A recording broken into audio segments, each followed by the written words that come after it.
On a warm summer's day in December of 1984, New South Wales Premier Neville Wran announced the redevelopment of the Darling Harbour area in time for Australia's bicentennial anniversary. Included in the plan was a new people mover to connect the harbour with Sydney's central business district. The Sydney City Council supported the development of a tram system, but the decision ultimately laid with the state government. A 3-month-long debate commenced within the state government. Should there be a tram line along the ground like those ripped out of the city 2 decades prior, or a shiny futuristic monorail which would zip around the streets 5 metres above the ground, held up by a series of steel columns? The results were in, and the monorail of Swiss design, to be paid and operated by TNT, was to be built. Documents released 3 years after the fact unsurfaced an astonishing revelation. The game may have been rigged from the start. There was no clear reason the monorail was picked. A tram line would have moved more people for smaller fares, and it would have been cheaper and faster to build. The Premier had even decided not to reveal an environmental report of the monorail for fear the public pressure would force him to scrap the project. It appeared that the Minister for Public Works at the time, Laurie Brereton, with the backing of the Premier, had already made up his mind prior to examining the other proposals. It was theorised at the time that the consideration of the other 6 projects shortlisted was merely cosmetic. The monorail faced intense opposition from both planners and the public for 4 long years until its completion. In 1986, Sydney Citizens Against the Monorail, or SCAM, held a public rally of over 7,000 people against the monorail's construction. Among the rally was radical unionist and self-described ecological communist Jack Mundy. Mundy is an important figure in Sydney's history because he is widely credited with developing the green bands which the Builders Labourers Federation had undertaken in the decade prior. Green bands are a form of strike action taken by an organised labour movement for the purpose of conservation.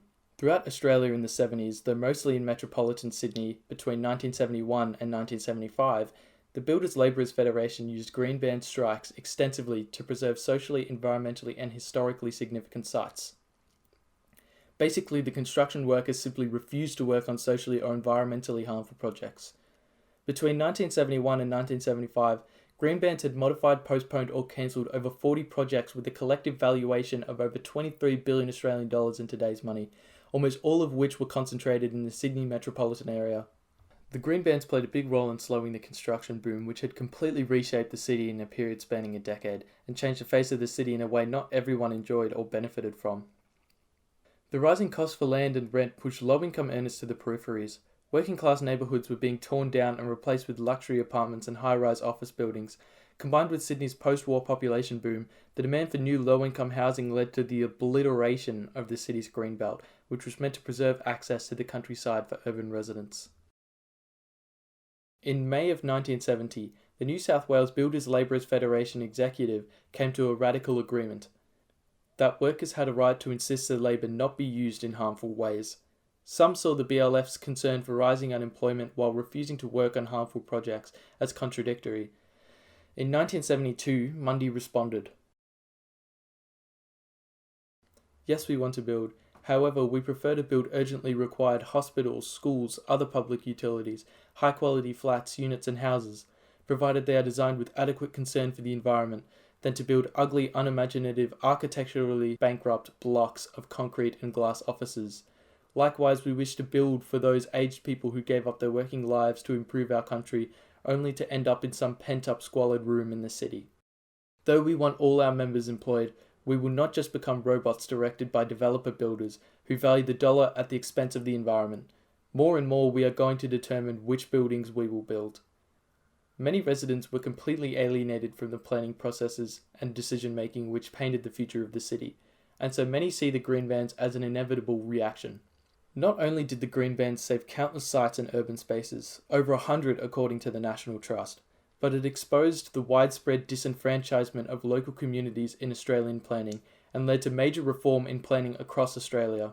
In New South Wales, the 1977 Heritage Act and the 1979 Environmental Planning and Assessment Act were both introduced by the Wran government in response to green bands. The monorail project was one that many felt prioritised the interests of those developing the harbour over the needs of Sydney's residents, and one which handed over precious public urban space to private developers.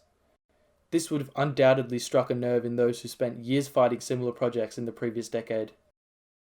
In September of 1986, the presidents of the National Trust of Australia, the Royal Australian Planning Institute, The New South Wales chapter of the Royal Australian Institute of Architects and the Australian Institute of Landscape Architects met with senior state government members to discuss the monorail proposal. The New South Wales Premier, now Barry Unsworth, after the surprise retirement of Wran, had invited them to develop an alternative people mover system. They called their proposal, and I'm not even joking here, this is its actual name, they called their proposal a Lasertube-Skywalk. The Lasertube-Skywalk consisted of a series of moving walkways linking Town Hall to Darling Harbour. It would include both underground laser tube sections and overhead skywalk sections.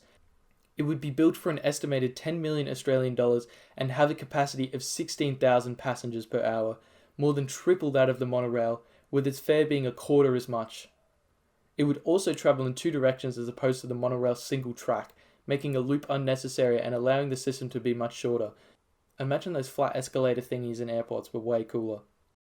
In response, Unsworth claimed he never invited them to develop a proposal, that the groups had misinterpreted him and rejected the possibility for consideration of any alternative. Let's not understate this. This wasn't some random hypothetical idea.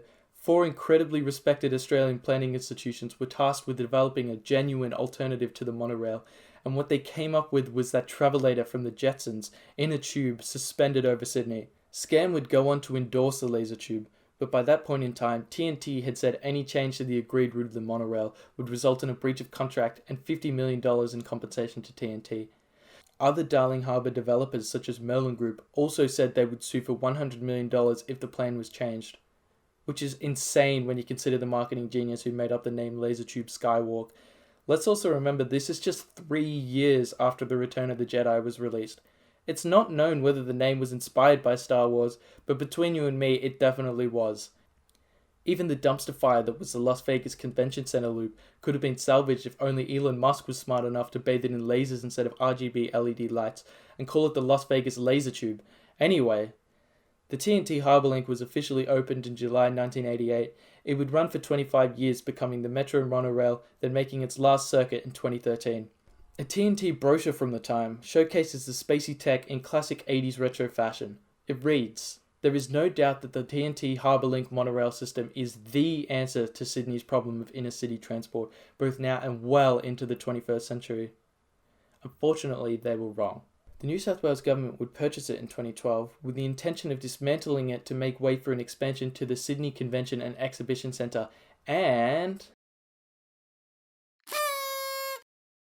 before it was dismantled in the 50s, Sydney had the second largest light rail in the Southern Hemisphere and the second largest in the British Commonwealth after London. In 1997, 9 years after the opening of the monorail, Sydney began operation of a new light rail line. It has since added a new line, and another is currently planned to finish construction in 2023, with more routes proposed to begin construction sometime at a later date.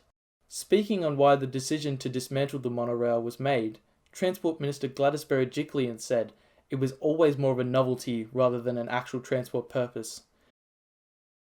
I'll be the first to admit I think the Sydney's monorail was cool. The image of sleek carriages rolling about elevated low-profile beams across a bustling metropolis appeals to me, but it was never well integrated into the rest of Sydney's public transport system, and even though TNT expressed a desire to have their monorail connect to other parts of the city, there are just too many issues with monorails for it to be more useful than a simple tram system.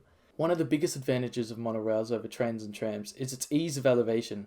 Having a monorail travel above the ground as opposed to beside or between roads means that there is less competition for space, especially in dense urban areas like Sydney where space is limited and land is anything but cheap. A massive weakness, however, is the monorail's difficulty in changing tracks. As you can see, the process is extremely slow. It's also much more prone to malfunction than traditional rail switching. Sydney's monorail was a simple loop, so it didn't have this issue, but it limited possibility for expansion. As far as being a novelty, yeah, I think it's a pretty good one. There's a reason why Walt Disney was immediately so enamored by monorail on a trip to Germany one time, that he built one for his own theme park, and monorails continue to be built for the purpose of attracting tourists. Even the sole remaining monorail here in Australia exists in SeaWorld. The thing is though, in a lot of urban contexts, trams are generally just a better option. Travelators too now apparently. Monorails come in all sorts of shapes and sizes and exist in a variety of different contexts. Every monorail has different requirements and serves different needs. The Chongqing monorail is almost 100 kilometers in length, servicing over 70 stations. Unlike the Sydney monorail, it is well integrated into the rest of the public transport network, and it has an easier time navigating the city's mountainous terrain than traditional rail might. The Sydney monorail may be a thing of the past, but the age of the monorail isn't over yet. Egypt's new administrative capital will be serviced by not one, but two monorail lines, totaling over 55 kilometers in length and 22 stations, so keep an eye out for it when it begins operation in 2023. In the meantime, if you're a weirdo who still hasn't got their fix of monorail content, go watch Season 4, Episode 12 of The Simpsons, Marge vs. the Monorail, or go find a copy of the second Simpsons album, Songs in the Keys of Springfield, and skip to track 29, the Monorail song.